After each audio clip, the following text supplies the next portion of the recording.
சைக்காலஜியில் wild hours effect அப்படின்னு ஒரு கான்செப்டை சொல்கிறாங்க.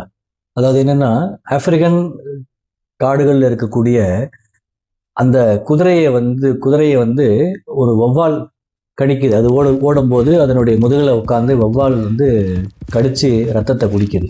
அந்த குதிரை என்ன பண்ணுது, வேகமாக ஓடிக்கிட்டே இருக்குதான்.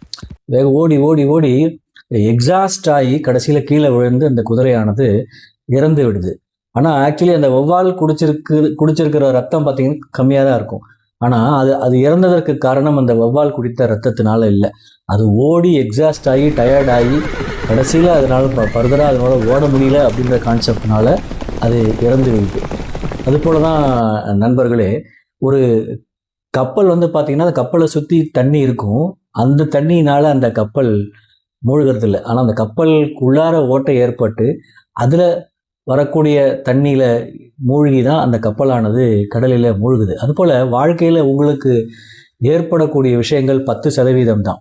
ஆனால் 90% அதுக்கு நீங்கள் எப்படி ரியாக்ட் பண்ணுறீங்க அப்படின்றத பொறுத்து தான் அந்த அந்த விஷயமே அமைய போகுது. அதனால் வெளியிலேருந்து வரக்கூடிய கவலைகள், பயம், அது போன்ற ஒரு விஷயங்களை நம்ம எமோஷ்னலாக கையாளாமல் அதை எப்படி வந்து நாம் சாதுரியமாக கையாளணும் அப்படின்னா, அதுக்கு ஒரு ஸ்பிரிச்சுவல் ஒரு அவேக்னிங், ஒரு ஆன்மீக விழிப்புணர்வு நமக்கு இருந்ததுன்னா அதை நம்மளால் திறம்பட கையாண்டு அதிலேருந்து நம்மளால் கண்டிப்பாக மீள முடியும்.